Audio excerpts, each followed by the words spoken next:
ఉన్నవారు ప్రతిరోజు తేనె, నిమ్మరసం కలిపి తాగినట్లయితే ఏం జరుగుతుంది అంటే, ప్రధానంగా హై బీపీకి కారణాలు ఏంటి అంటే, హై సోడియం, ఇంకా హై కొలెస్ట్రాల్.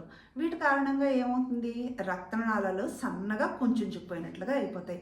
మరి ఇలా బిగుసుకుపోయి టైట్‌గా మారిన రక్తనాళాల నుంచి రక్తం ఎలా ప్రవహిస్తుంది? ఇక్కడే మనకి పొటాషియము ఒక మాస్టర్ ప్లానర్‌గా పనిచేస్తుంది.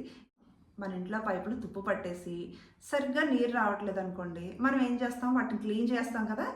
అదే మాదిరిగా ఇక్కడ పొటాషియం ఏం చేస్తుంది అంటే, రక్తనాళాల్లో పేరుకుపోయిన సోడియంని, కొలెస్ట్రాల్ని లోపల బయట మొత్తం శుభ్రం చేసేస్తుంది అనమాట.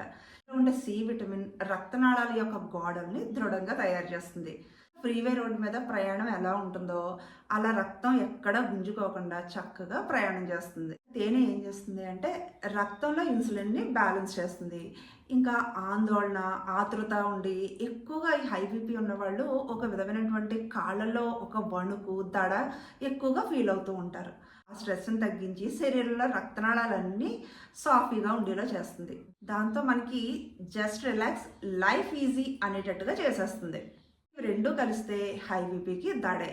మరి ఎలా వాడాలి అంటే, రోజులో 1-2 సార్లు మాత్రమే తాగాలి. అరగడుపున తాగినట్లయితే కనుక మనకి చాలా మంచి ఉపయోగం ఉంటుంది.